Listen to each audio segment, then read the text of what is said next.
Listeners, welcome inside Black and Gold. Steve Geller along with Jeff Nowak. We just dealt with the first Sunday without football of this past season. It was kind of depressing. That's why we are bringing you some great content today, getting into what's Jim Graham up to. Want to talk a little about free agency. Plus, Jeff sat down with the Inside Vikings podcast, right? Locked On Vikings. Locked On Vikings podcast. And maybe not such a pretty picture of Klint Kubiak. Yeah. We're going to get into that. Luke Braun from Locked On Vikings. We chatted with him on Friday's episode of Sports Talk. So I have a good chunk of that interview I want to play. Yeah, it's funny because you look around and there's all this like high praise for the Saints hiring Klint Kubiak. And I think they got their guy, right? So I think to that extent, yes, it's a good hire. But, it's funny. You kind of look at that Vikings season from a 30,000 feet or whatever, and you're like, oh, it wasn't that bad. They went 8-9. Kirk Cousins threw for a bunch of yards and a ton of touchdowns. Like, maybe there must have been something going right. But he did not give quite a glowing review of that year with Klint Kubiak. So I think there's value in that. Like, whether he's right or not, I don't know.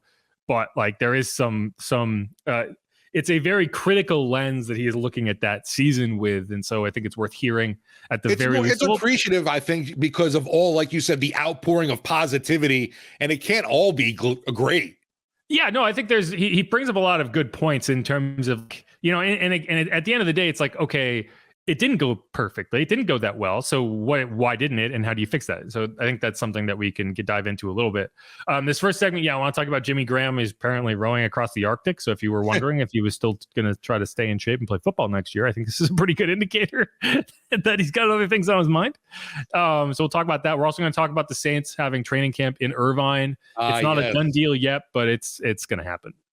And so we'll talk about that. It came out, we were a couple days behind on this because it came out, I think, on Thursday, which is after we recorded our second pod of last week. So we'll dive into it. If you already know all about it, great, but we're going to talk about it regardless. And then the final segment, I want to, first of all, break down, okay, what position should the Saints be looking at in free agency? Like, what's the highest priority? Like last year, it was find a running back. And so that's why they went hard after Jamal Williams. So we're going to identify like what positions they probably want to spend some time on, and then identify a couple players that they could potentially look at, whether it's former Klint Kubiak guys or whatever. We're going to talk about that. But first things first, Jimmy Graham. All 6'8" of Jimmy Graham is going to be on a 4-person team rowing across the Arctic. And I'm going to read you kind of the write-up from the Saints. Justin Vlosich from the Saints wrote this up. So just to give him credit, I'm going to read verbatim what he wrote. So Graham, who will serve on the mission as lead navigator, will be one of 4 rowers united by a passion for adventure. He will be joined by former Navy SEAL Andrew Tropp, who will serve as captain for the mission, former member of Team USA's rowing team, and a New Orleans native, Hannah Huppy, who will serve as project manager, and former rower for Team USA and Team Switzerland, John Huppy, who will serve as the equipment manager. It's also going to be supporting Covenant House, Jimmy Graham Foundation, and Laureus Sport for Good USA. And the crew will hold a Guinness World Record when it's done for the first mixed-gendered team to row the Arctic Ocean. They'll also be the first American team to roll across a polar ocean. And they'll have a chance to hold the record for the fastest 4-person team to row across the Arctic Ocean if they complete it in less than 15 days, 5 hours, and 32 minutes. So they are going to be rowing for more than 2 weeks, and that will be the fastest ever if they can do it in 15 days. So in case you were wondering, this is a pretty intense thing. So the team will row 24 hours a day, alternating in 2-hour shifts. They'll sleep a maximum of 90 minutes at a time. So like while a team of 2 is rowing, the other 2 will be sleeping for up to 90 minutes. So they'll aim to consume 8,000 calories per day, and then it'll be daylight the entire time. So like there's no night, it's that time of year where there's just literally no night. Yeah. And so it's a big, if you go on Twitter, Alex Restrepo from the Saints kind of tweeted some screenshots, and then Dov Kleiman stole them and tweeted them himself. So you might see him there. It's a big rowing vessel. It's not like a crew vessel. It's like, it's 10 meters long. It's got 2 cabins and 3 rowing positions. So like they will be able to sleep somewhere that isn't like out in the Arctic Ocean. it's like exposed to the elements. But yeah, so that's what Jimmy Graham's going to be up to this offseason. And I'm looking, this thing's 497 days and counting away right now. Yeah, so they're training, right? Like that's what they're going to be doing. It's not like they're going to be on there this week. He talked about this on a podcast with I think Cam Jordan earlier this offseason. And just like this is what he does. This is what Jimmy Graham does. That's why like when he decided to come back, it was a big deal because it was like I got a lot of irons in the fire here. Like he wants to he wants to go on these insane bike rides. He wants to sail across the world. So it's independent of this. Like this is rowing. He lives on a sailboat in Miami, or at least he had prior to coming to playing for the Saints. I don't know what he did with his sailboat while he was here, but like he's got a big old sailboat. Like his ultimate plan is to sail around the world. And so this is just something he's doing to kind of get ready for that. I don't know, but good for Jimmy. You know, it's going to be something that's going to be fun to kind of track over the next year. No, and obviously something super hard he's doing with two members of Team USA and a former member that was a Navy SEAL. So that's some tough people you're working with here. Obviously, I'm not doubting Jimmy Graham's conditioning at all, though. Yeah, it is funny. Like you have these, you know, like a Navy SEAL, and then like Team USA rowing members, and then Jimmy Graham, former NFL tight end, right? He's got long arms. I'm sure I'm sure that helps in the rowing. You know, maybe that's why the Saints didn't use him so much last year. They were saving him for this. Yeah. Well, yeah, I mean, and it's funny because he hasn't retired yet. Like technically he is not retired, and you don't have to retire like officially. There's no, you know, I think there's eventually like a pension that you can collect on or whatever. And, you know, for Jimmy, I think the only incentive Jimmy would have to officially retire is I think Jimmy's a Hall of Famer, right? So whenever you retire, I think it's 5 years from your official retirement that you can be on the Hall of Fame ballot, something like that. Don't quote me on that. But like, so if Jimmy wants to get on the Hall of Fame ballot at a certain point, he'll have to retire before that can happen. But you know, and I think Jimmy, I don't know if he's a first ballot guy, but he's definitely in there. Yeah. And I think, you know, when Jimmy recently at the end of the season kind of posted a picture of him and his plane flying away, it's you know, kind of felt like a goodbye, but didn't really come out and say. Very cryptic, as we like to say, but the message seemed to be there like, thanks for everything, love you guys, I'm out. Yeah, and I think for Jimmy, it was like, if he had only caught one pass and it was a touchdown in the Superdome all season, I think this would have been a successful venture. I agree. Because I think he really wanted that bookend of coming back, playing in the Superdome, catching touchdown. You know, I think that's part of the reason he wasn't super, you know, he wasn't like upset about his role, or at least not visibly, because this was all gravy for him. You know, and the Saints, they got, you know, when their Saints were playing well, they got some production out of him, right? When they won a couple games late in the year, they were able to get him in the end zone, and it was fun. There's 3 games where they caught touchdowns in a row. It was fun. So, you know, while it wasn't what a lot of people might have envisioned, you did get some really cool moments for Jimmy, and I think that's what it was about for him at the end of the day. So, you know, if he had anything on his bucket list in the NFL in terms, obviously you'd want him in the Super Bowl. That didn't happen. But like, I think coming back to New Orleans was more about the ability to get in there and say thank you to the fans one more time. No, you bring that up to me, even for the most critical of angry Saints fans after last year. I think Jimmy did bring brought joy to the Who Dat Nation in general. Yeah, and I think we said at the time, like, he's not coming back exclusively for a goodbye tour. Like, that's not what it's all about. But at the end of the day, that's partially what it was about. And I think now he's happy to go off into retirement with that in mind. And anyway, so we'll have that. You know, the other thing that's going to be happening a long way from here that we can kind of segue into is the Saints will be holding their training camp in Irvine. And I don't think that all of the T's are crossed and the I's are dotted quite yet.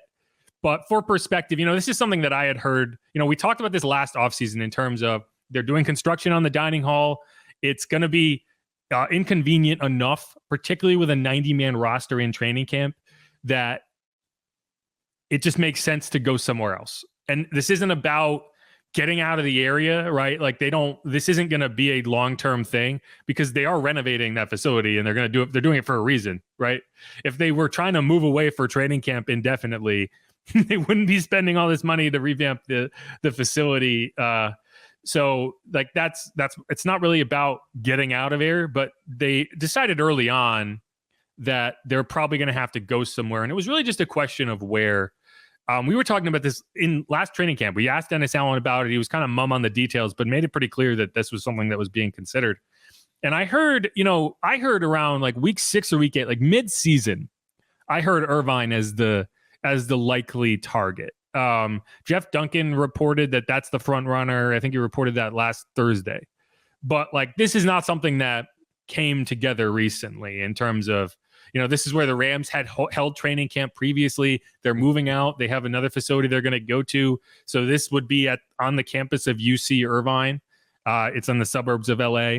The Saints were out there last year in Costa Mesa to hold joint practices with the Chargers. They've held joint practices out in the LA area several times. They know the area well. They know the logistics well. So it just made sense. And I think this time more so than like they've held training camp in places where it was still hot, and like they went to the Greenbrier. If anything prevented you from considering going back there or something like that, it was like we went 7-9 for the 3 years they were in the Greenbrier, and then they came back and it was 2017 and they had their best season, or they had this great draft, and suddenly that kicked off this run of success. So yeah, I think they're going to hope to avoid that. And I think there's like, okay, if we're going to go somewhere for training camp, let's make it somewhere where the weather is not going to be an issue. And that's what's going to be in Irvine. So, there's going to be a lot of logistical questions. I don't know if they're going to have open practices. I imagine they'll try to do something for at least anyone who wants to travel out there, because it is kind of lame that you're taking the team away from the fans who want to go watch them in camp. And it's going to be a logistical questions for us in terms of, what's our coverage plan going to be? And, it's going to be very expensive to go out there and cover training camp for 3 weeks. So that's going to be something that WWL, Papa Audacy has to answer. And like you mentioned, I understand fans are a little teed off. Everybody wants to see the team, get their early glimpse of them. But like you mentioned, this is because they're doing renovations on campus. So the grounds aren't available right now, or aren't going to be available then. So why not get away, make things easier on you? I am curious to see, though, will there be any point where they do come back from LA in that last, I guess, lead up to the regular season, and maybe have 2-3 practices available for the local fans? Because it would be such a shame just to shut everybody out in Louisiana from training camp this season. Yeah, I imagine they'll try to do something. I would think so too. One of these questions you have to answer. And if you're sitting there wondering, why the cafeteria? Why is this an issue? Well, the cafeteria is basically connected to the indoor training facility. And so I think one of the bigger issues is not necessarily the cafeteria and figuring out something there. It is you need the indoor training facility when there's inclement weather, or when it's like 98 degrees and dangerous to practice outside. And if you lose that, then I think it does become a serious problem. So it's just easier to get away from it. And yeah, I am curious to see how they handle it. Cause like I said, if I'm being critical of this, it's that the last 3 times you went away for training camp was the Greenbrier from 2014 to 2016. And that coincided with 3 7-9 seasons. So it clearly was not helping you. At least not in the sense of like directly connecting to better results in the season. So hopefully they've figured out, hopefully that wasn't the reason. Hopefully the training camp experience was not lessened in terms of installing the offense and getting everyone ready from being away. And it was just kind of that's the correlation isn't causation kind of situation, right? But I mean, that is a pretty damning 3 seasons if you're wondering whether they would be better off somewhere else. I wonder, was there ever, obviously we won't know unless we get a chance to ask Dennis Allen, was there ever a consideration to go back to the Greenbrier? Because that whole area there, they made into NFL Training Camp Central, and I know a few teams have used it. Yeah. And I just don't know the availability, obviously, for the 2024 season. Yeah, I don't know the availability either, but I think they zeroed in on California pretty early. Right, I'm sure the West Virginia been there, done that. It wasn't successful. Plus, that was a Sean thing. You don't want to do something that Sean did. Yeah, I don't know. I think they are very comfortable with the LA area in terms of how they can manage it.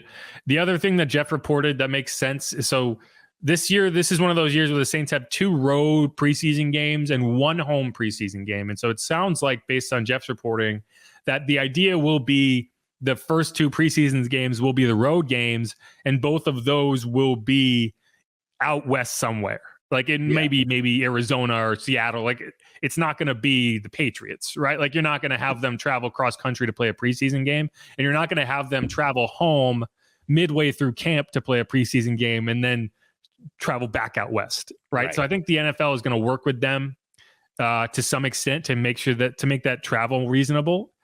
But I think it does kind of mean, okay, so the finale will be the home preseason game, and we'll figure that out, because those first 2 preseason games are like smack dab in camp. Like, it's like the last preseason game is like the last day before that open week, and so you'll pretty much be done with camp by that point anyway. So I imagine they will be back. So maybe that's going to be the week, or they maybe throw a couple open practices in. OTAs and mini camp, I think, are still going to be at the Saints facility. So we'll still get that. And I don't know if any OTAs, I think there's usually 1 OTA open to the public. I can't remember. Yeah, maybe not. With the OTAs, I don't think the public gets to see any of that, honestly. Maybe I'm thinking of like season ticket holders. I think sometimes maybe there might be, right. They won't do a full open practice, but maybe they do this time. Maybe that's how they help the fans get some. But all those secrets that were revealed during OTAs that we see, those should be open. Like, what are you doing during OTAs, right? Nothing. A whole lot of nothing. and half the veterans aren't even there half the time. So like, it's just, because remember, they used to do like practices at Tulane, right? Like, it wasn't that long ago that you had to practice at Yelman Stadium, and they haven't done the not celebrity, but the softball game. Remember they used to do the softball game? Right, exactly. They haven't done that the last couple of years. That ended during COVID, and it never came back. So I don't know. Maybe that's something that you'll return. That always was something fun. Obviously, fans love that, and for us, the access was unbelievable when you're just able to hang out in the dugout with players. Yeah, I enjoyed that. That was fun. So maybe I think that's going to be a focus this offseason, is since training camp won't be here and the fans won't, at least not fans that can't afford to travel out to LA on a whim. Yeah. Since they won't be able to like be a part of it, I wouldn't be surprised if you do see more community engagement things crop up like that to kind of, fix some of that. But that's all I got. Anything else you want to add on that subject before we go to the next segment? No, but definitely looking forward to spending time out west for training camp. It'll be, like you said, a lot cooler because, man, this past one, the sun was brutal. It's ridiculous. Like, yeah. And I mean, it's really not going to be that, we did spend a week out there for this last training camp. So it's like, instead of a week, it's 3 weeks, right? Like, or however many days training camp is. So it's really not that much more significant, but it is just a long time to be in a hotel. And I understand why the team doesn't mind doing it, because like during training camp, I think the at least everyone other than veterans stays in a hotel. Like, they're not going back and forth from their condos and stuff. So like the idea is to kind of sequester the team somewhere where it can be all about football. And like, I know that's why Sean liked the idea of going to the Greenbrier, because it's just, you don't have any distractions. It's all install and football and drills. There's no kids there, and I'm sure that's why some players would be like, well, this is kind of like, I don't want to be away from my kids for 3 weeks or whatever, but this or some are saying, please take me away. Yeah. Well, I mean, yeah, even if they're saying that to their wives, like, oh my gosh, man, I don't want to leave you alone. Then they get up like, yay, freedom. And granted, this time around, Los Angeles area, a lot better to stay around than West Virginia. Yeah. You can get more than like Subway sandwiches and shit. Yes. But all right, this is Inside Black and Gold. Let's wrap up this segment. We're going to come back. We're going to hear from Luke Braun, host of Locked On Vikings, talking about Klint Kubiak, Rick Dennison, Andrew Janocko, guys who were there in 2021, all worked together, all led that offense. So I thought it was just some good insight. So we'll listen to that. Then we're going to come back to final segment, talk about free agency, some players to look at, some positions of need in free agency and all that good stuff. But thanks everyone for listening. If you haven't subscribed yet, please do that. Check us out on YouTube at WWL Sports. Check out the latest news, notes, and analysis at WWL.com. And Steve hosts Sports Talk Monday through Friday. And you should check that out. WWL AM 870 FM 105.3 and on the Audacy app, where you can also find this podcast. So download that too. Yeah, I'm asking you to do a whole lot of things, but if you do one of them, I will be in your debt. All right. We'll be right back.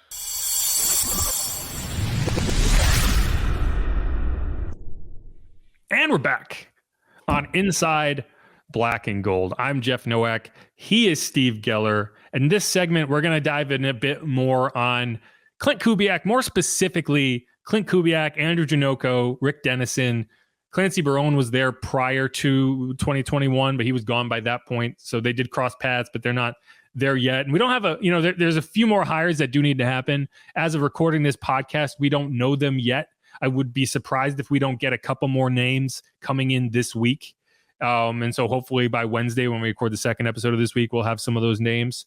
Keith Williams had interviewed a former Ravens assistant, or I think he's a current Ravens assistant, for the wide receivers coach position. I think that was Nick Underhill who reported that. So that's a name that to watch in terms of maybe that's the next one that comes out. But either way, you still need, because I think Rick Dennison is coming in as the run game coordinator. It doesn't sound like he's coming in as our running backs coach. Now, it's tough to say right now what his actual title will be. But if that's the case, then you do still need to hire a running backs coach. John Benton is supposed to be the offensive line coach, just a longtime coach in the NFL. Very high praise from people who talk about him. Mike Detillier is a big fan of his. And I don't think Mike Detillier was a particularly big fan of Doug Marrone. So, he's not afraid to critique some coaching. And then obviously Andrew Janocko is Janocko. I don't know. I need to figure out how to say his name correctly, but he's going to be the quarterback's coach. And I think there was one more. Clancy Barone's going to stick around as the tight ends coach. And then Klint Kubiak. So yeah, everything from I've seen to or heard, I guess should say is Janocko. So you're right. Yeah. So I don't know. Well, we'll find out. But either way, and this kind of goes back to what I was saying is it's people are looking at Klint Kubiak coming from the Kyle Shanahan scheme. And I've said this a few times. People are kind of talking about it like, okay, it's just going to be a clone of the 49ers offense. He's going to come in, he's going to do all these things. Like Alvin Kamara is going to be the Christian McCaffrey and Taysom Hill is going to be whatever.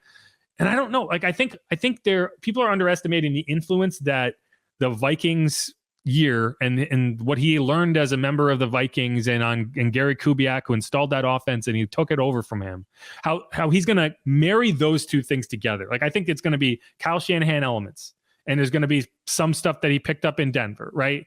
But it's all going to be combined into this new offense. And it's not just going to be as simple as saying, well, this is how Kyle did it. I'm going to do it that way. This is how Gary did it. I'm going to do it that way. Like, Klint needs to build his own offense. And so that's what I wanted to talk to Luke Braun about. He's the host of Locked On Vikings. He was covering the team in 2021. So I figured it would just be a good way to get some insight into how they felt, how the Vikings felt about that season, right? Like, because I'm sure, like, if you went on a podcast with the Broncos and they were like, oh, tell me about Pete Carmichael. And everyone there is like, wow, we're reuniting Pete Carmichael with Sean Payton. They had all these great years together. It's going to be a dream. And you're like, yeah, well, Pete kind of sucked here, and it's not that's kind of mean, but like he, as the offensive coordinator, he was flailing. Right. And so it kind of just feels similar to that. Right. So that's why. And I think that's important because you're going to hear a lot of positivity around Klint, as there should be, but there's also, some things we need to talk about. And so let's listen to that interview with Luke Braun, and we'll talk about it when it's done. I was going through a few of Luke's old podcasts talking about Klint Kubiak and some of the hires, and my favorite thing, Luke, is your intro, because you say, and the kid you copied off in math class. So I have to ask, are you a math wizard? Is that what's going on, or were you just easy to cheat off of?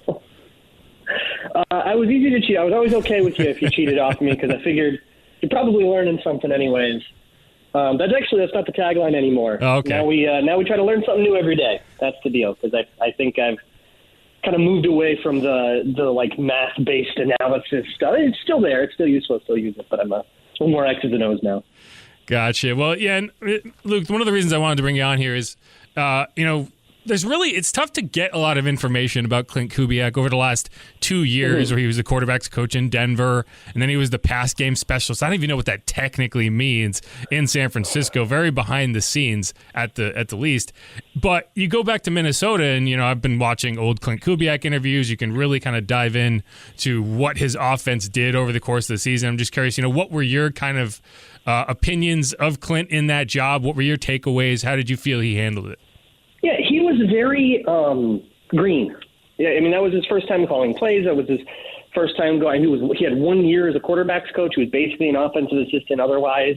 So he was very green. He was working with an offense that Gary Kubiak had installed and then, run for 2 years and then retired. And he was basically flying a plane that he didn't build, which I'll be honest with you. The offense that the Saints have gotten all their staffers from, the Dennison, Janocko, Kubiak trio, was really bad. It was a terrible offense.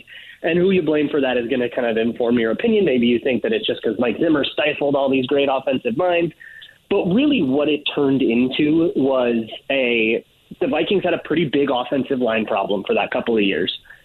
And that was, by the way, Rick Dennison as O-line coach, although he wasn't really present in 2021 for vaccine reasons. He wasn't allowed to be in the building because he wouldn't take the shot. So that was a whole controversy. And then he leaves when everybody gets fired at the end of 2021.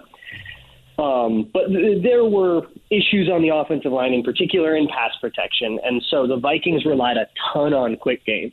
3-step drop, 1-step drop, throw fast, try to get the ball into, Dalvin Cook's hands quick, Adam Thielen's hands quick, trying to get things to Justin Jefferson deep when you have a shot play and that kind of thing. And Jefferson had a phenomenal year in 2021, kind of being the payoff to all of this quick game setup.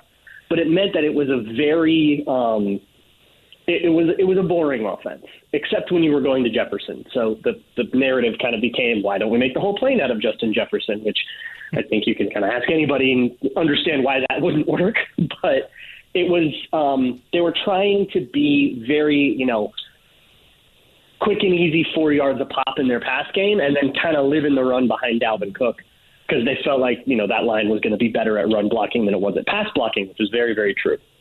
But what that ended up making for was this sort of critical lack of diversity. And that's kind of a Gary Kubiak thing, like on purpose. You'll see Kevin Stefanski do that, who also learned under Kubiak. You'll see him do that in Cleveland, which is very like, we have 4 things on our menu and they're all delicious. If you ever go to a restaurant, you see 4 things on the menu, every single one of them is fantastic. Kind of that deal, where we can just execute these things so well that we don't really care if you know that it's coming or not. But then the Vikings weren't that good at executing, and they weren't that well coached.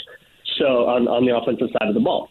And that was under Klint Kubiak, and then with Janocko at quarterbacks and Dennison zooming in sometimes on Wednesday meetings. That was just not a very well-coached offense, and everybody kind of got canned. Now, what I'll say is guys like Janocko and Kubiak that are young have gone away and probably learned a lot in 2 years. Like, I would imagine that spending a year in Kyle Shanahan's offense could change a lot about what Klint Kubiak thinks is good or isn't good. So I'm actually super curious to see what kind of strategies he tries to deploy with Derek Carr or whoever. Yeah, so I think, just to kind of infer, or I guess you kind of said it, if the Klint Kubiak that was in Minnesota shows up in New Orleans, like doing the same things and with the same philosophies, you think that would be a bad thing for the Saints? You want to see a guy who has spent those 2 years in lesser roles and has learned from some of these coaches, some of these systems? I'll reframe it. I think it would be really important to be a very mistake-free team, and that could potentially paper over deficiencies in talent. I think that's really the philosophy there, is if we do the same thing over and over and we're very sound and we don't F anything up, then it probably doesn't matter that these guys, that my guy didn't run the best 40 or whatever. But looking at who the Saints have, I'm not sure if that's necessarily the way to go.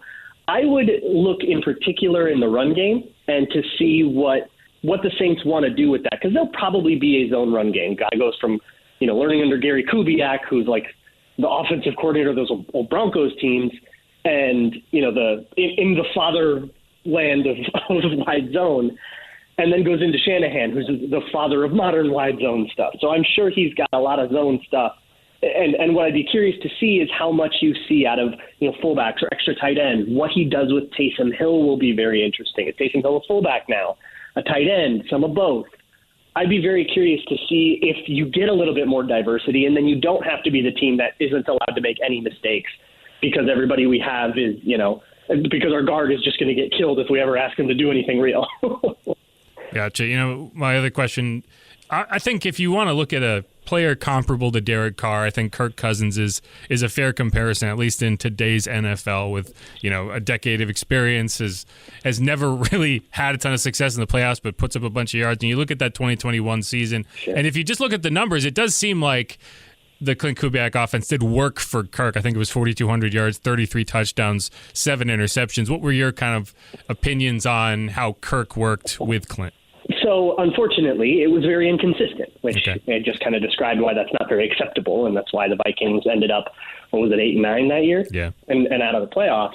So it was inconsistent. There were a couple of games where he was just on fire. If you really want to watch that offense hum, watch the game at L.A. and then the home game right after it against Green Bay. Those two games were absolutely phenomenal, and it felt like, oh, my God, they're finally figuring it out. But then by the end of the season, they had kind of fallen back down. There are a couple of games in there, in particular, one where the Vikings lost to the Cowboys against Cooper Rush, where that offense was just anemic. They could not move the ball at all. And they made all kinds of mistakes, and so it was a week-to-week proposition for sure. But there were a lot of, shot plays to Justin Jefferson, and suddenly JJ's putting up 200 a game sometimes, and it's pretty easy to rack up some yards that way. But there's a lot of reasons to caution against saying, 4,200 yards must have been a good offense.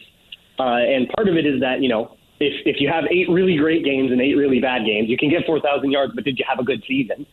Plus, there's a lot of statistical reasons that total yards just aren't the best thing, but I won't bore you with that. Yeah, and thanks again to Luke Braun for coming on. And I mean, again, like we said going in, some pretty critical analysis there of, the trio that we're talking about, which is Klint Kubiak, Andrew Janocko as quarterbacks coach, and Rick Dennison as senior offensive assistant, consultant, whatever. The issue there is he refused to take the vaccine back in 2021, and the NFL had a lot of rules at that point about what you could do if you were vaccinated versus what you could do if you were unvaccinated. And so basically he was taken out of a role where he had direct contact with the team. Right. And like you can debate that all day long. It's what happened. And so it's hard to really figure out what his role was or was supposed to be with that team, but it was not as expansive as they initially planned. Like we listened to an interview with Kubiak in the last episode where he talked about how he was looking forward to working with Rick specifically because he's this veteran NFL mind. He's well respected. I think he was the offensive line coach prior to that. So I think that's where you kind of have Rick Dennison coming in to be like the running backs wizard / offensive, like to help get the running game going is what you're hoping for with Rick. And that is something that the Vikings really relied on heavily with Dalvin Cook in this offense. Now, the quote that I will point to that I think Luke is spot on with is that Klint was flying a plane that he didn't build. And I think that's a great way to put it, because when Klint took over the Vikings offense, Gary Kubiak had installed it. Gary Kubiak had drilled it. It was Gary's offense, and Klint was just kind of watching and learning how to run it. And when he took it over, he was coaching this offense, this installed offense, game plan, whatever. But I don't think he necessarily understood it at its core. And when you're, it's like, for example, it's like you're flying a plane you didn't build. We'll stick with that. Well, what happens when the plane starts to break? How are you going to fix something that you didn't put together in the first place? You don't understand how the pieces fit together. So how can you fix it? And I think that's what fell apart inevitably with Klint. The other thing he pointed to is it's a very small menu. And, I think that's something that is interesting. And when we talk about, okay, what are the influences going to be between the Vikings and the Gary Kubiak scheme and now the Kyle Shanahan scheme, which is this massive offense and all these plays. And like, where do you kind of split the difference there? Because if you're comfortable with a small menu and precision, that is that's your basis, is we don't do this crazy amount of stuff. We don't have this massive game plan, but we nail our game plan. And we do these, like you said, these 4 things, but we do them at an exceptionally high level. Now, what Luke said is they didn't do things at an exceptionally high level, and that's where you struggled, because your plan was to execute people to death, and then the execution wasn't very good, and it wasn't well-coached offense. And maybe COVID had something to do with that. Maybe the limited practice time had something to do with that. Either way, these are the things that, as you look at Klint and you say, okay, what is he going to bring in? How is he going to install this offense?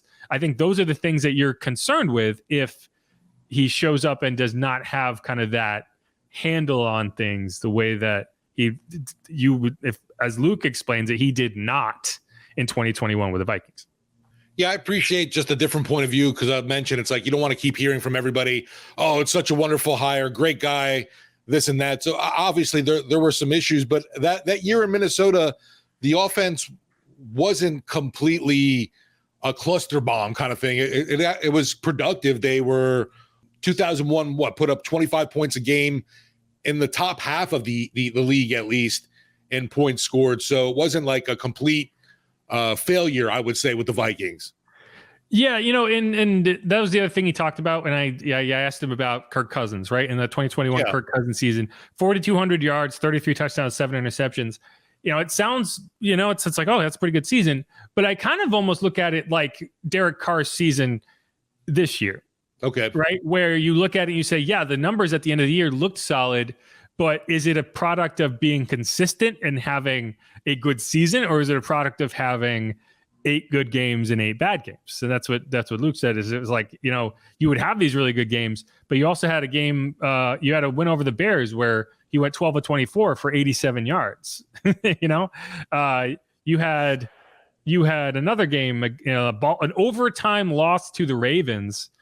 He completed 60% of his passes for 187 yards and 2 touchdowns. You lost that game. The next week, 184 yards and a touchdown, and a loss to the Cowboys, the Cooper Rush-led Cowboys. You lost that game. Then the next week, an OT win over the Panthers. He threw the ball 48 times, 373 yards, 3 touchdowns, 0 interceptions. The end of the season, or the end of Kirk's seasons, I think he missed 1 game here. You had kind of the same as you had Derek this year. So like, he made his season look a lot better with first 3 games on his list. He started really well. So two losses, but 351 yards, 2 touchdowns, no interceptions, 244 yards, 3 touchdowns, 0 interceptions, 323 yards, 3 touchdowns, 0 interceptions, right? That Panthers game was another one. So, but in between that, you had really sketchy games. So it was a lack of consistency that really did that team in, and you can get lost in the overall numbers and say, you can lose that perspective. And it's the same thing with Derek Carr, right? You look at Derek Carr's final numbers this year, and you would say, well, he had a solid season, so why are we complaining so much? It's because there was a run in the middle of the season that the inconsistency at the quarterback position was, if not costing you games, making it much more difficult for you to win games. You look at the loss to the Texans, where you really did nothing in the first half. The loss to the Jaguars, where you really did nothing in the first half. The loss to the Lions, where, obviously there was that turnover, and that wasn't necessarily on Derek Carr, but you also had 3 straight 3-and-outs after that turnover, right? The one over the Titans, right? You did nothing in the first half. The one against the Panthers, you really did nothing in the first half. Against the Falcons, you moved the ball, but you threw a key interception in the first half. So, and it was a pick 6, right? So like there were, like you can look at the numbers and kind of get blinded to the fact that it's like, yeah, there were some really good games, but there were also some, just come on, guy. Like you need consistency out of a veteran quarterback. And I don't think you got that out of Kirk in 2021. And I don't think you got that out of Derek in 2023. So as much as you want to look at it and say, well, he did tease a very good statistical season out of Kirk Cousins, you would look at that and say, well, I need the ceiling is great, but the floor is too low. Like I need a baseline of much more consistent quarterback play. And so hopefully you're able to get that this time around. And I think the other thing is that offense ended up being so much about throw it to Justin Jefferson, And I think that's part of the reason Kirk's numbers did end up seeming a little inflated, because he was throwing to Justin Jefferson constantly. What I'm curious too, with the Saints, even you mentioned with stats. How did this Saints squad end up with the 9th best scoring offense this past season? It seems to blow my mind. I just don't get it. And even with that nice run they did have at the end of the year, I didn't think they'd be elevated that highly when you look at the end of season numbers. I mean, they dropped 48 points in the final game of the season. That helps. Yeah, I guess so. Right. Well, I mean, they work pretty consistently in the 20s, right? And I think, again, like if one stat I would love to see is like if you were able to break down the top scoring offense from first half and second half, because in terms of games, right? So like I could go do this. It would take forever. I'm sure someone statistically would be able to call this a lot faster than me, but I assure you that if you looked at the top scoring first half offenses, the Saints would be toward the bottom. Right. And if you looked at the top scoring second half offenses, the Saints would be toward the top. And now that's not necessarily a bad thing that you are more effective in the second half, but in many instances, it's because you're behind and you're playing from behind. And so you have to put up points and you have to put up yards and you have to throw the ball all over the yard. And the Saints were really good at coming back in games, but they weren't good at getting out ahead in games. And like we talked about in the last episode, the opening script thing, the first 15 plays, if you're better in that part of the game and you are a good second half team, then that's a recipe to win double digit 11, 12 games, right? Being bad in the first half and then being constantly forced to rally and roll a boulder up a hill. And sometimes you get it over the top and a lot of times it rolls back down on you. That's how you end up 8-9, 9-8, right? Like that's how you end up mired in that middle of the road, just hoping to win tiebreakers to get in situation, because you will inevitably have bad luck. And the example of that is in Green Bay. That's a game you should have won, but that's terrible luck, right? You lost your quarterback early in the third quarter. You had these long pass interference penalties. Jordan Love got hot at the end of the game and you lost. Like that's just going to happen. You're going to have games that get away from you because of bad luck, because of a bad call, because of a bad turnover they really had no control over. The ball tips off somebody's hands. Jawan Johnson against the Lions. Like those types of things happen. You can't say, well, if those didn't happen, we would have been better, because in any NFL season, you have to bake in those types of bad luck situations. And if you're constantly having to play perfect, and those bad luck situations are going to swing results because you didn't give yourself enough margin for error, then that's on you. And I think that's what happened with the Saints this year. Like the game against the Packers, they were up 17-0 in the fourth quarter and they blew that lead. They should have been up more than that, right? They should have been up 20-24-0. And if you are, you win that game. So yeah, I don't know if that answers your question, or I'm not even sure what the question was at this point. But I think that's the thing that you need to see is consistency, particularly early in games. And it's the scoring offense is what we're talking about. No, totally agree. And I forget who you had the conversation with in the locker room. It was like, oh yeah, sometimes at the half we really start getting into conversations and can get heated. Words are said. Guys stay a little. It might have been Tyrann Mathieu that said, You get, things get, a little tense and people end up responding in the second half. It's like, well, can you have those harsh words before the game starts to maybe fire everybody up? I don't know. Right. Where's that urgency? But to me, that was more of a defensive issue in terms of starting fast. I think the offense was a different issue, and it was a lot more schematic, and it was a lot more kind of being the aggressor and being in the right situations and on the right foot. And like, as you get through the game, the ability to adjust is great. Like the ability to adjust and say, this is how they're defending us. We need to do this and this and this better. But like, why aren't you going into the game with that type of information? Do you recall what was the game we visibly saw Derek Carr kind of throw his hissy fit? Well, there was two. So one was in Houston, and that was the one he yelled at Pete Carmichael. These are back-to-back weeks. Yeah. Okay, yeah. The next one when he kind of got on Olave. They were within a week of each other. Okay. Right? So one was Sunday in Houston, and then the next one was Thursday against Jacksonville at home. Yeah. And so the first one was late in the game. He came off the field. He was yelling. He said he wasn't yelling at Pete. He was yelling in the direction of Pete, whatever that means. Either way, it was not a good look. And that was, so it's funny because that was more of a social media thing. I don't think that was actually on the broadcast, but that was tweeted and there was a video that circulated. And we never heard what he was saying. It was hard to kind of even like lip read because it was a cell phone video from the stands.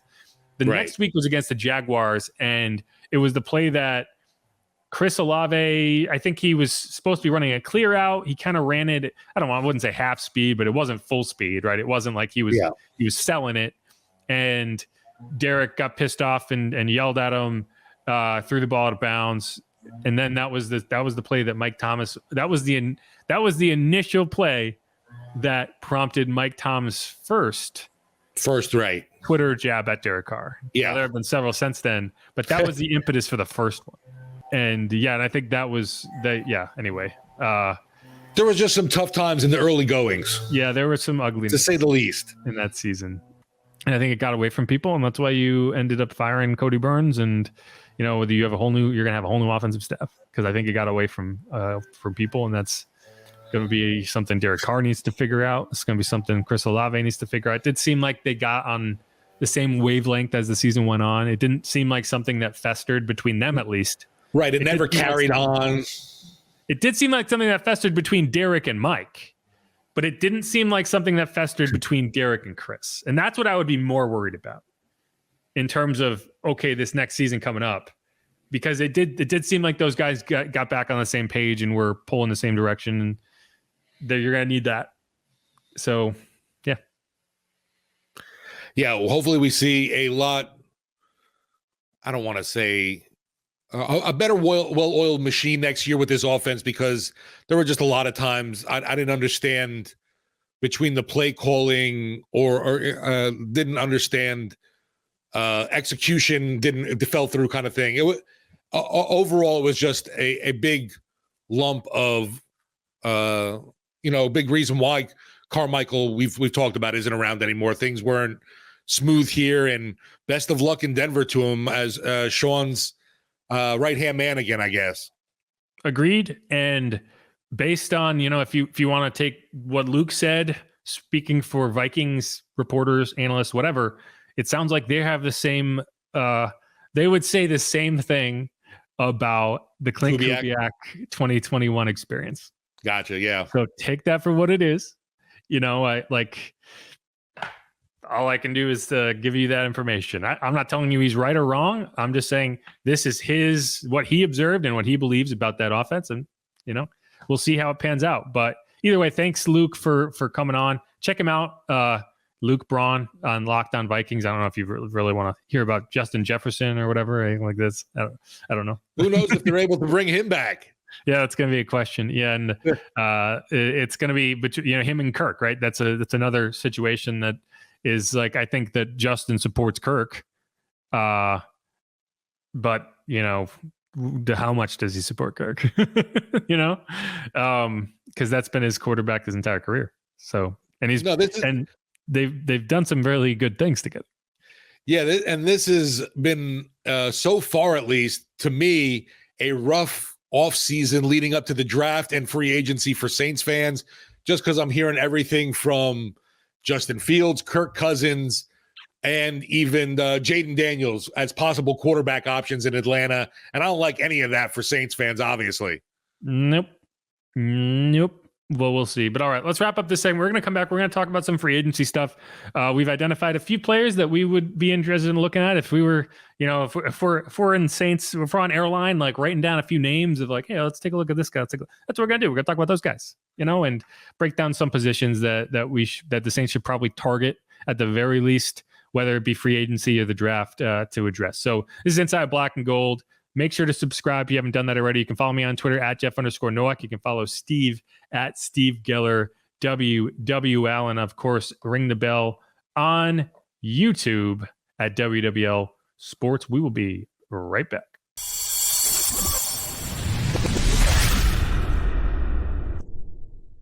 And we're back on Inside Black and Gold. I'm Jeff Nowak. He is Steve Geller. We're going to run through some free agency talk. But first, it's that time of year, Steve.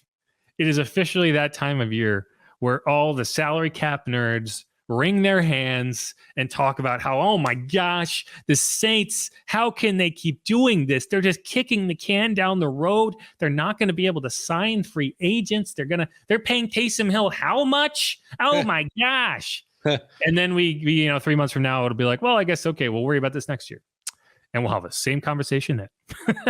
I've already gone on my cap rant, and I asked people to give me examples of where the cap has murdered the Saints and where they could be better, and no one, that's the thing, is everyone's willing to have these cap takes, but they're never willing to go far enough down the rabbit hole to pay off their take of like, well, where would they be better if they manage the cap differently? It's always like, oh my gosh, how can they possibly feel a good team if they have a $15 million packet for Taysom Hill? I don't know. That was the first time I did that voice. I'm going to go back to it at some point. I thought you were just going to cue like what's his name? Nick Wright. No, Nick it's Wright. not even him. It's, because he doesn't really get into the math so much. He just talks about it from an emotional perspective. And it's like, whatever, I don't even care. But it's like Warren Sharp and these cap nerds that they just want their list to make sense. And they can't figure, it's like, oh, well, they can't possibly sign a quarterback. And then they do. And then it's like, whatever. But it always comes up, and it's like, you're having the wrong conversation. And you're making it out as if the reason the Saints have struggled over the last 2 years is because they haven't been able to sign free agents and they haven't been able to retain their own guys. And it's like, that's not why they've struggled. They haven't missed draft picks because of the salary cap. That's not why they've missed draft picks. That's not why, Jamal Williams shows up and is a shell of himself, right? Like that's you paid Jamal Williams. It's not like anyway, it's not the conversation we need to have. We're going to have a free agency conversation that is not about the cap, because the cap is not going to be what prevents the Saints from signing free agents anyway. Now, it might prevent them from signing the big name free. It might prevent them from, resetting the market to sign whoever because they get into a bidding war for Mike Evans. And I would say that's probably a good thing, because you look at free agents in a majority of the time, when you look at these major high-priced free agent signings, in the long run, it's shown to be a mistake. Like, look at the Giants with Olivier Vernon and Janoris Jenkins and Damon Harrison. They had one playoff appearance, and then those players were all on another team, and the GM had been fired 2 years later. Like, in most cases, a team going all in to sign a free agent is more about a GM trying to save his job than it is actually making a smart, fiscally prudent decision. So we're not going to talk about that, even though we're talking about it. We are going to talk about free agency, and we're going to talk about what positions do you see as the most important? Like last year, you needed a running back, you went for Jamal Williams. You needed to rebuild your defensive interior, so you signed Nathan Shepard, Colin Saunders. These are not bottom of the barrel signings; they're middle of the road signings. You're talking 3 years, $12 million, whatever. So, what are those positions for you this year that you think the Saints should be looking at? Because you don't need to rebuild the defensive interior this year. You have those pieces still in place. You still have pieces at the end. I think the defensive line isn't necessarily the mission critical position that it was last year. So what are those positions for you this year? Mission critical, though, is the offensive line for me. Looking for a tackle. I know actually today the Patriots have to sign Trent Brown to an extension, or else Hill will be a free agent. And I don't see that happening for the Pats. A guy that will be 31 in April, had a rough year ago last season. I think they tried to switch positions on him. He can play left or right tackle, but just someone that looks to be in need of a fresh start. And he does have experience having played with Derek Carr previously with the Raiders. So he was someone that I kind of locked in immediately on for free agency. And then honestly, I was thinking about backup quarterback as a need. And as crazy as that sounds, you think about it, I don't believe Jameis Winston will be around for next year. There's still a lot of questions about Jake Haener. He could be the backup, but I'm also not quite sure if he can be either. So a guy like Sam Darnold, who has experience with Klint Kubiak this past season with the 49ers, kind of rang to me as an inexpensive option that you could bring in and definitely turn to if worst case scenario something were to happen to Derek Carr. Yeah, it's a good point. I mean, Trent Brown is interesting. I do think that a guy who can be a swing tackle, right? Right. There's value there, and it's a question of, okay, how much do you like James Hurst? Do you want to move on from James Hurst? You could save some money against the cap if you moved on from him, and maybe you do try to find somebody who may be a little cheaper or maybe a bit more productive. I don't know. But no, the offensive line is going to be something that whether it's addressed through the draft or free agency, you're going to have both. Or both, right? So I think that's a good one. And there's several names we could look at. I think Trent Brown is a good name. The quarterback position is interesting because I don't think you're questioning the starter, like the Saints aren't, at least. Like Derek Carr is going to be that top guy, but who's behind him? Now, I think the Saints like Jake Haener, so I wouldn't be surprised if he ends up going into the season as the backup. That said, I don't think you're going to go into training camp with just two quarterbacks. Right. So and not putting Taysom in that mix either, right? Yeah, no, Taysom is not the backup quarterback conversation. Right. He's an emergency quarterback and you like to have that. But I do think you're going to want to have three kind of QB proper guys, not guys who are going to be working a tight end or learning different roles in the offense. They're going to be quarterbacks. And so, yeah, I do think you're probably going to look at a veteran, and Sam Darnold would make a lot of sense. So I think that's a good name. Now, I wouldn't be surprised if they bring in Sam Darnold and then end up going with Jake Haener and throwing Sam Darnold to the practice squad for the season, because I do think they like Jake Haener. I don't think this is a situation where you saw him for a year and you're like, oh, no, he's not it. Like Ian Book, right? Like I think they were ready to move on from Ian Book. Knew right away. I was like, Yeah. I don't think that's the case with Jake. So, but I do think that you do want a veteran, and if you can kind of double up on that veteran and make it a guy who can come in and help install with that kind of understands how Klint Kubiak operates, I think that would be a good option. So I think that's a good name. I haven't heard that name thrown around that much, but I think it's a good one. So for me, I look at a few other positions. One, I need a blocking wide receiver, and it's funny because everyone when they moved on from Traquan Smith, everyone was like, they finally got rid of Traquan Smith. He's not productive enough, whatever. Well, you know where this team really freaking struggled for a big chunk of this past season? It was finding a wide receiver who could block on the edge. And everyone likes to talk about it and say, well, where are the big run plays? Why don't we have any big run plays? You know how you get to a big run play? You know how you get to the third level of a defense? You have to get past the second level of a defense. And you know how you do that? The wide receivers freaking block a guy.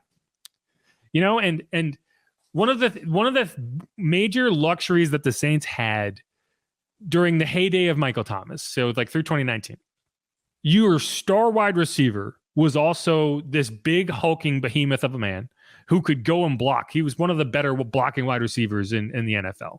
It was not something that people talked about particularly much because he was such an elite wide receiver or a catcher of footballs. But you didn't have to worry about, okay, we have to change personnel because we have an outside zone run, a wide zone run, and we need the wide receiver, or we're doing a crack toss and we need the wide receiver to come back in and block the end, right? You didn't worry about that. You could go with your regular personnel and run anything out of that because you knew that Mike Thomas could come in and make that block. One of the biggest changes from 2019 to now is, assuming that Mike Thomas isn't on the roster next year, your top two wide receivers in Chris Olave and Rashid Shaheed are at best subpar blockers. And it's not an effort thing per se. It's just a size thing. These are not big bodied wide receivers. So, you want them, they'll battle, but there's only so much you can ask in terms of Rashid Shaheed, go block that guy. Right. And I think it's a role that you had Keith Kirkwood in, and I don't think he delivered as well as you hoped he would. Lynn Bowden was a solid blocker in the second, when he got an opportunity, but I think he was limited in terms of how you used him as a wide receiver, to the point that he kind of became a tell on offense. When he was involved, it was like a majority of the time was going to be a run. So I think, to me, finding a blocking wide receiver that can be productive. And I think that was the issue with Traquan, is like he could block and he did all the dirty work, but he wasn't productive enough as a receiver. Yeah. So it became an issue. So the guy I look at is KJ Osborne, wide receiver for the Vikings. They've been very productive for the Vikings. Nothing crazy, but 40 and 60 catches over the last 3-4 seasons. He was there in 2021. So, he's a guy who's familiar with Klint Kubiak. And, wouldn't consider him to be a great blocker, but he's a willing blocker. And, size wise, it's there's a question there, right? You're talking 5'11", 203, not huge, but big enough that you can ask him to go in there and get his nose dirty and be aggressive and block a guy. The other guy a lot of people have talked about is Juwan Jennings.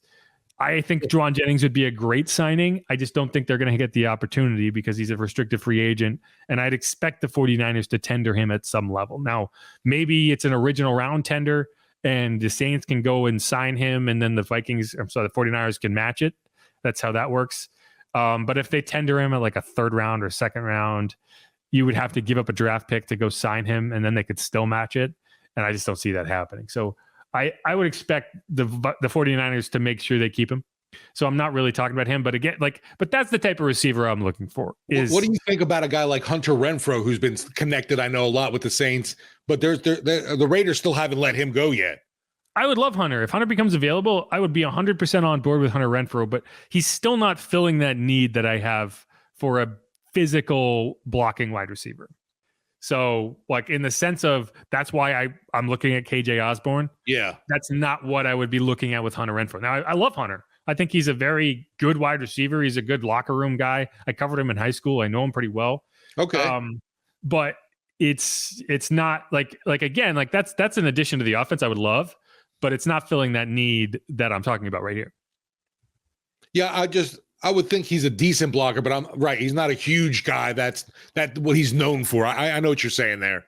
So I would put it like this. He is a willing blocker. Right. There you go. Which is something you need. But I don't think that he's a guy that I would say, okay, we really need a block right here. I'm going to Hunter.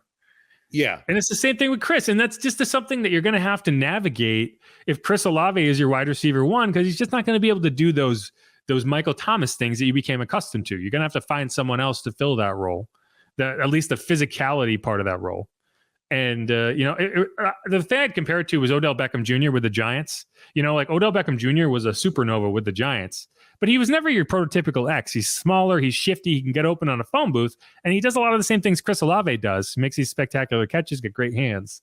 But he'd never be the guy that you would put out on the edge and say, go block that guy and expect him to, seal the edge. Now, he will. He's a willing blocker. Again, you want to be a willing blocker, and I think Chris is a willing blocker, but he's not an elite blocker, and that's what I want. So, again, KJ Osborne, that's the name I'm looking at. The other one, we've talked about this, slot cornerback.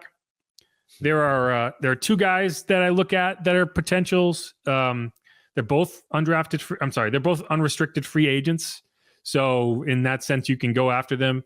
The top name on my list this year, assuming that the Saints are not willing to run it back with CJ Gardner-Johnson, which I would assume they're not. Now, if they are, great. I would love to see CJ back, but I just don't think it's going to happen. So the next name on my list would be Kenny Moore, cornerback for the Colts.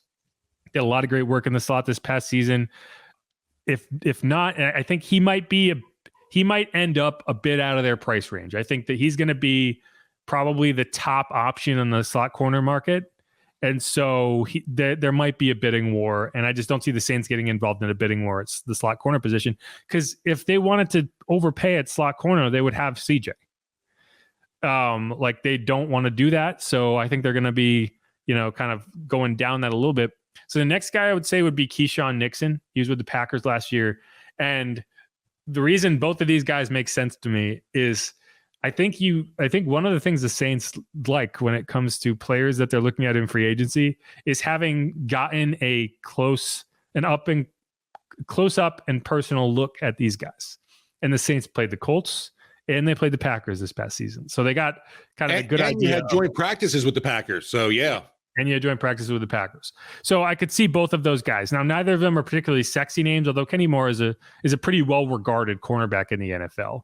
Well, we don't have sexy cap space to deal with either. So yeah. So I mean, if Kenny Moore ends up getting a huge deal in free agency, then yeah, he's off my list. But a guy like Keyshawn Nixon, I think you do need to go sign a guy who can play in the slot, assuming that you move on from Marshawn, which I think is going to happen, and you want to shift Alontae Taylor outside. I want to bring in a veteran who can play in the slot. I don't think Marcus May can do it. I don't want to ask Tyron to be my full-time slot cornerback. That's a lot for a 33-year-old safety. He can play the slot, and I like that flexibility that he can do that. I like the flexibility that Alontae could do that if you needed him to. But I do want to see them go out and find kind of a dedicated slot corner, kind of like you did with Bradley Roby, right? Like Bradley Roby was probably overpaid in that role. And I don't know if you initially brought him in with the idea that he was going to be in that role, but he could do it. And he did do it when CJ was out. So I would like someone who's kind of a tried and true kind of battle tested guy. and both of those, Kenny Moore and Keyshawn Nixon, would qualify for me. No, definitely like the slot corner idea because, yeah, we saw it and we've talked about it. The Alontae Taylor experiment there has to end. Please do not put him in the slot this season at all. I do not even want to see it in camp. Yeah, I mean, if you keep Marshawn, then you might not have a choice. No, you're right there. And I kind of see it as you're deciding between Marshawn and Adebo, right? Because if you're going to stay dedicated to Marshawn over the next several years, then I don't know how you extend Adebo on a big money deal. Because then what are you doing with Alontae?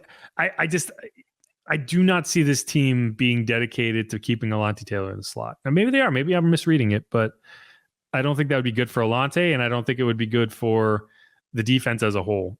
So we'll have to see, but that's going to be something. The next step is going to be, okay, what happens with Marshawn? If you do trade him, what can you get back for him? When do you trade him? Do you wait for June 1st and kind of push the assets out to 2025, which is what I would expect if it did happen? But yeah, that's going to be the big question. But right now I'm operating, as I put this list together, as I'm kind of talking about the needs, I'm operating under the assumption that your outside starting corners next year are Alontae Taylor and Paulson Adebo. And that means that you have to do something in the slot. Man, even if Marshawn's still around, I still think that nickel guy is so key for the slot, just because I feel like we saw Alontae wasn't comfortable there and is not right for it. It's just not the right fit. Yeah, but do you just have him ride the bench? Would that be better? Would you be better off that way? I don't know. So that's where it becomes difficult. No, that's going to be interesting too, because just the fact that I don't know, can you really afford to wait till after the draft to make that kind of move? Yeah. You think so, huh? I would just, yeah. I would just. Why would a team be less likely to trade for Marshawn after the draft? I would just think for the Saints, you'd want to have that all taken care of going into the season before the draft, and not have to something like that to deal with afterwards when you just went through the whole draft process. Well, so the issue with that is, like, from a cap perspective, it would right. I get you. I think right. That's where it's like, yeah, you would love to have an extra pick in this year's draft. But I would also prefer to not have to eat that entire cap bomb this year if I don't have to. And yeah. And I think, like, you might be able to get a better deal after the draft, because everyone overvalues. So immediacy is a thing, right? Yeah. Everyone overvalues a draft pick that you're going to make in a month as opposed to a draft pick that you're going to make in 11 months. Right? So in the grand scheme, as long as you're okay with that pick not being this year, I think you could actually get a better asset. Like, if you're going to trade for a second round pick in 2025, that would be a third round pick in 2024 because of the immediacy. And you don't know where that's going to land. Like, once the draft order is set, the values change drastically. Maybe it's a top end of the second round pick as opposed to a back end of the second round pick, but you don't know right now. So, like, you're going to, it's the forecast of it's a little different, but I don't think that a team that wants a cover, an elite cover man cornerback, would be like, well, we already drafted a rookie, so we don't want this. We think we can go win a Super Bowl with this guy, but we're going to stick with this. No, like, a team would still be willing to do that. And they might be even more willing because it's all in the future. You know, it's all like, oh yeah, we can talk about that next year. So it's like the same principle. Like, the Saints traded up to get an extra pick last year. It cost them significantly more. They made 2 first-round picks. They could have just waited. But instead, they gave up assets to go make a second pick this year, because the value of that pick is more than the value would have been to wait. Yeah, and I know they're due a whole bunch of compensatory picks, and those haven't really become officially final yet. But I what is it, like 3 or 4 picks they're picking up that in that range? They're going to get 3 fifth rounders or something like that. Okay. So yeah, I'm just thinking about getting more ammo for this draft, for this team that's in need of young talent. So maybe there's something there then, at least with getting those compensatory picks. You can package stuff and maybe move up into 3rd or 4th round. I know they don't have either one of those right at the moment. Yeah, that's my biggest expectation in terms of this draft, is that the Saints are going to make a pick in the 3rd or 4th round. I don't know exactly how it's going to happen, but it will. Right. But it will happen. They will not go 2 full rounds without making a draft pick. They might, I take it back. They will not go the 3rd and the 4th round without making a draft pick. They might go the 5th, 6th, and 7th round without making a pick. Yeah. But they will not, I do not see this team standing pat with 3 5th round picks and being like, yeah, we're going to make all these picks. Cause like, I think this team is very aware of the fact that it's like, you don't want to have to cut your draft picks. And so does that make you better? Right. Right. And then you end up seeing somebody you brought in for a little bit, took some time to work with, ends up having success somewhere else, I guess can be very annoying. They would rather make 1 pick in the 3rd round on a guy that they really like than 3 picks in the 5th round on guys that are just like dart throws. Right. And, there's differing opinions. Some people would say, hey, I just want to be on the board. I just want to get darts on the board and eventually I'll hit one. But that's not how the Saints operate. And when it goes well, it's great. When it goes well and you end up with a Alvin Kamara and Jimmy Graham, like, great. Teron Armstead, great. Then when it's Adam Troutman, So. Well, a guy like, A.T. Perry was a nice dart at the board. And they traded Adam Troutman to get it. Yeah, right. There you go. Boom. And I do wonder if how much of that was we like A.T. Perry versus we got to get rid of Adam. we have a chance to get rid of Adam and get an asset out of it. Let's do that. Send it because I think Adam Troutman was only getting traded to the Broncos. No one else is trading for Adam Troutman. So yeah, and now that pick has worked out well, and that's a good example of like, or you look at a Marcus Colston, like Zach Strief. These are 7th round picks that if you never made those picks, you wouldn't have those guys. So there is value in just having picks that you can throw at the board. Right. So yeah, you can argue against it, but I think recent history has told you how the Saints land. But all right, this is a conversation we can have as we go forward. We've been on here forever. So let's wrap up this podcast. I know Steve has to go finish Reacher. I'm getting caught up. Yep. See all the gratuitous violence that Amazon Prime can provide in a 45-hour segments. My wife, it's funny you brought up the gratuitous violence. My wife wanted to know what's gotten into me. I've caught up now with John Wick, and now I'm catching up with Reacher. So yeah, I'm just about just constant murder everywhere. It's great, crazy. These streaming services, man, that's how they're catching up. It's just like body counts. Let's get big guys beating people up. And Reacher is big. Yes. And you texted me the other day that he auditioned for American Idol, which I did not even know, but he did. I watched it. It was okay. Right. Definitely a big dude then, but not as bold. Yeah. The steroids hadn't hit yet. They were in the mail. Yes. Oh gosh. Yep. Alan Ritchson. In case someone's listening and wondering who the hell we're talking about, it's Alan Ritchson, not Tom Cruise. I don't know if Tom Cruise has ever been on steroids, but they weren't particularly effective if he was. No, that's like Jake Hayner taking steroids to me. What are you doing? Great segue. Great transition. Snake to Jake. Is that how that goes? Jake the Snake? Anyway. Yeah. Something like that. All right. Good stuff. Long podcast. Hope you enjoyed it. This is Inside Black and Gold. I'm Jeff Nowak. He is Steve Geller. He's got to go head out downtown and host sports talk. Good stuff. Call in. Let Steve know that you disagree with him on every one of his opinions. And he'll appreciate it. I appreciate it when people call in and tell me I'm dumb. And I just like to talk. That's what it's for, man. That's what we do. And now we need you more than ever to call in because it's the dead season. We got nothing. There's a reason we came on here talking about Jimmy Graham rowing across the Arctic. And it's not because we're super invested in Jimmy Graham rowing across the Arctic. It's because we needed something to talk about. Yeah, right now it's like, shoot, we're getting like pre-combine ready. It's like, wow. Yeah. At least I'm from a Saints scouting reports. At least from the Saints perspective, right? Like we could talk about LSU stuff, but not on this podcast. Like that's no right, one here wants like, wait a minute, this is not black and gold. Yeah. I mean, they have gold technically, but yeah, that's a different podcast. Go listen to that podcast. That's all right. Spin-off, right? Yes. All right. Thanks everyone for listening. Who dat? Go Saints. Talk to you later. Peace out.